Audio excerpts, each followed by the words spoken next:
ऐसा लगता है। दूसरी तरफ फैन शैमिंग पीछे मुड़कर देखता है तो उसके होश उड़ चुके थे जबकि वो दोनों नाच रहे होते हैं। तभी गुओ हाओ बताता कि ये फैमिलियर रिदम है, यह पहली बार है जब मैंने इतनी तेज फिटेल हार्ट बीट सुनी हो। साथ ही साथ अब वहाँ पर सारे के सारे लोग नाचना शुरू कर चुके थे। यहाँ के ऐसे मंजर को देखकर फैन शैमिंग काफी ज्यादा भड़कते हुए कहने लगा, धत तेरे की, यह तो बस एक अनबॉर्न फीटेस है। दूसरी तरफ वांगलिंग और उसके डैड अपना माथा पकड़ लेते हैं। साथ ही साथ मदर वांग के भी होश उड़ चुके थे। तभी सुनरोंग उनसे कहते कि मैडम क्या आप खुश नहीं है, आपका बच्चा काफी चंचल है। उसकी ऐसी बातों को सुनकर मदर वांग खुश होने के बजाय रोते हुए बताते कि अरे बाप रे, तुम समझती नहीं हो, कभी कभी बहुत ज्यादा एनर्जी का होना यह जरूरी नहीं है कि अच्छी बात हो। पर वहाँ के सारे लोगों को इसमें मजा आ रहा था। लेकिन फैन शैमिंग इससे अभी भी काफी गुस्से में होता है। दूसरी तरफ एक बंदा कहा कि कैप्टन यह लड़का इतना बुरा भी नहीं है, जो कहने के बाद वो उसकी तस्वीर लेने लगा। तभी उसका कैप्टन दूरबीन का इस्तेमाल करते हुए मदर वांग को देखते हुए बताता है, जो इस माँ के गर्भ में है यह भी काफी अच्छा लग रहा है। पर कितनी शर्म की बात है कि यह अनबोर्न बच्चा लॉर्ड स्प्रिट एम्परर के लिए यूजफुल नहीं है। चलो पहले से रिकॉर्ड कर लेते हैं, यह किसी दिन काम आएगा। वैसे भी हमारा बड़ा प्लान लगभग पूरा हो चुका है, इसलिए सब कुछ हमारी बड़ी प्लानिंग पर निर्भर करता है। नॉर्मल बच्चों की स्पिरिचुअल रूट इतने काम के नहीं है, पर पहले की तरह ही मैं इसे पकड़ लूंगा। तुम बस बाहर बैकअप तैयार रखो। जो कहने के बाद वो अपने मिशन के लिए निकल चुका, जबकि उसका चेला उसकी बात से पूरी तरह से एग्री था। नीचे की तरफ फैन शैमिंग का नंबर आ गया था, पर वो उन दोनों को देखकर अपने मन में कहता है, कोई बात नहीं, मैं कभी नहीं हारूंगा। जो कहने के बाद वो अपने स्पिरिचुअल पावर उस बोल्ड में डालते हुए कहा, मैं सिटी का हीरो बनूंगा जैसे इमोर्टल मास्टर जुओई है। जिसके बाद उसने अपनी काफी ज्यादा एनर्जी उस बॉल में ट्रांसफर करना शुरू कर दी थी, जिसकी वजह से वहाँ पर भूचाल मच जाता है। साथ ही साथ काफी सारे स्पिरिचुअल मछलियां भी वहाँ पर आ चुकी, जो देखकर वहाँ के लोग काफी ज्यादा हैरान हो जाते हैं। जबकि उसकी माता श्री हंसते हुए कह रही थी, मेरा बेटा मिंग सचमुच में सबसे अच्छा है। पर वांगलिंग इसे बड़े खामोशी के साथ देख रहा होता है। तभी सुनरोंग बोल पड़ी, इसके पास कुछ बहुत ही प्योर वाटर स्पिरिचुअल रूट्स हैं। इस पे वांगलिंग जवाब देता है, ये इतना बुरा नहीं है। तभी उसकी नजर उस बच्चे पर चली जाती है, जो सीधे फैंग शेमिंग की तरफ आते के साथ एक आर्टिफैक्ट निकालते हुए कहता कि इमोर्टल बाइंडिंग रोप, चलो अब मेरा मौका है। जिसके बाद वो उससे उसको पकड़ने ही वाला था, तभी वांगलिंग आते के साथ उसे वहीं पर रोक चुका। जो देखकर वो बच्चा परेशान होते हुए कहता है, कौन है ये, तुमने मुझे कैसे ढूंढा। जिस बात का जवाब देते हुए वांगलिंग बताता कि तुम्हारा जान लेने का इंटेंट काफी साफ है। साथ ही साथ उसकी साइड में खड़ी सुनरोंग भी कही, सीनियर वांगलिंग सर्वेलेंस बंद कर दिया गया है। जो सुनते ही वो उसे जमीन के अंदर घुसा चुका। जो देखकर वहाँ के सारे लोग काफी ज्यादा हैरान हो गए थे, पर उस बंदे को इससे काफी ज्यादा गुस्सा आ रहा था। दूसरी तरफ मिस्टर वांग एक वायर को लेने के साथ उससे कनेक्ट कर देते हैं, लेकिन इससे मदर वांग काफी घबरा रही थी। पर उनके ऐसा करते ही बॉल में काफी हाई अमाउंट में स्पिरिचुअल पावर अनलीज होने लगी। यहाँ तक कि वो आंटी और उसका बच्चा इसे देखकर उनके पैरों तले जमीन खिसक चुकी थी। जबकि गुओ हाओ हैरान होते हुए कह रहा होता है, हे भगवान, स्पिरिचुअल एनर्जी क्रिस्टल का ओवरलोड की वजह से यह और भी गर्म होता जा रहा है। साथ ही साथ यह बच्चा भी पैदा भी नहीं हुआ है और यह स्पिरिचुअल एनर्जी ओवरलोड को ट्रिगर कर रहा है। उसकी ऐसी बातों को सुनकर वो दोनों खामोश हो चुके थे। जबकि सुनरोंग खुद को संभालते हुए कहने लगी, सीनियर वांगलिंग, ये बच्ची कितनी पावरफुल है, अब हम क्या करें। जबकि वो सोच रहा था, बड़े अफसोस की बात है, मैंने उससे इससे ज्यादा की उम्मीद कभी नहीं की थी। उसकी पावर को देखकर फ्रॉगी एकदम शॉक्ड हो गया था, जबकि वो क्रिस्टल ओवरलोड होने के साथ ब्लास्ट कर गया। दूसरी तरफ Wangling 50% great memory wipe scale का इस्तेमाल करते हुए सब लोगों की मेमोरी को इरेज कर देता है। जिसके बाद वो लोग खुद को संभालते हुए कह रहे थे, अभी यहाँ पर क्या हुआ, मुझे लगता है मैंने बहुत तेज रोशनी देखी। जबकि सुनरोंग शर्माते हुए कह रही थी, सीनियर वांग, मुझे ऐसा लगता है कि तुम मेरी याददाश्त मिटाना भूल गए हो।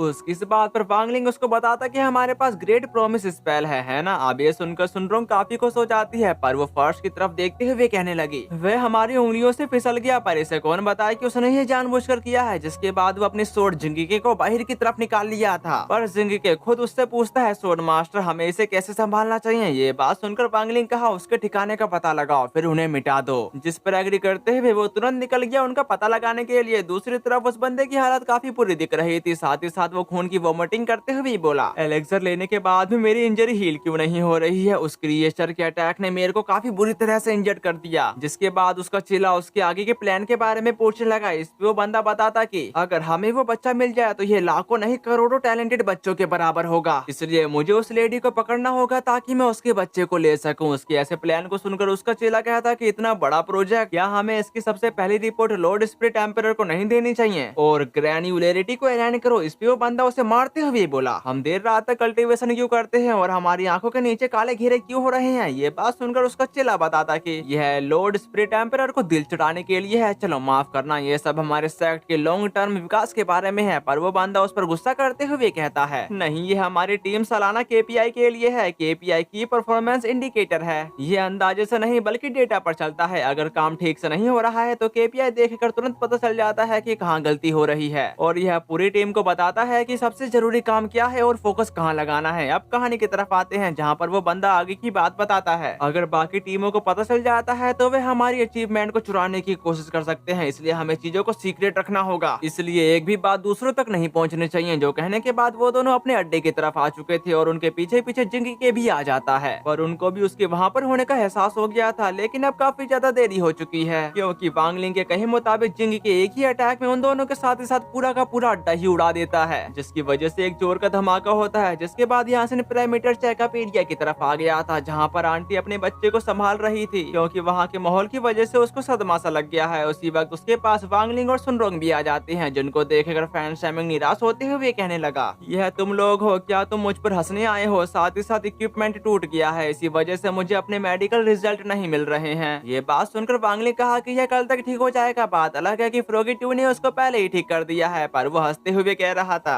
अगर तुमने मुझसे टॉप ग्रेड की स्पिरिचुअल रिप्लेसमेंट पिल का वादा नहीं किया होता तो मैं तुम्हारी बकवास पर ध्यान नहीं देता। यहाँ तक कि सुनरोंग उसके पास बैठने के साथ उसे कुछ देते हुए कही, ये हमारी ओर से एक गिफ्ट है, इसलिए बस वही बनो जो तुम बनना चाहते हो। उसकी ऐसी बातों को सुनकर फैन शैमिंग आंसू बहाते हुए उसे लेने के साथ वहाँ से भाग चुका, पर वो जाते हुए कह रहा था, तुम्हारी सलाह किसने मांगी? जबकि उसकी मॉम उनका शुक्रिया अदा करते हुए वहाँ से जाने लगी, पर फैन शैमिंग बीच में रुकते हुए खुद को संभालने के साथ बताता है, बड़े भाई और बड़ी बहन मैं अपना सबसे बेस्ट करता रहूंगा। जो सुनकर वो दोनों काफी खुश हो चुके थे, जबकि सुनरोंग को वो बच्चा काफी क्यूट लगा। इसके बाद यहाँ से एक अलग ही जगह की तरफ आ गया था, जहाँ पर एक क्रिएचर उस कैदी से कहता है, कुछ अनएक्सपेक्टेड बदलाव हुआ है, लेकिन प्लान अभी भी सही दिशा में आगे बढ़ रहा है। इस पे तो वो बंदा मुस्कुराने लगा, और इसी के साथ हमारा ये वाला एपिसोड खत्म होता है। कई लोगों का सवाल होगा कि ये वीडियो इतनी छोटी क्यों है, तो मैं एक बात क्लियर कर देता हूँ कि उसका एक एपिसोड 18 मिनट का है, और आप लोगों को यह मालूम ही होगा कि स्टार्टिंग और एंड में गाने ऐड होते हैं, जिसकी वजह से मैं इसको इतना ही लंबा खींच पाया। अगर आप लोगों को इसके बाकी के एपिसोड भी जल्दी चाहिए तो प्लीज ज्यादा से ज्यादा कमेंट और लाइक करके जरूर जाना। तो फिर मिलते हैं, सायोनारा।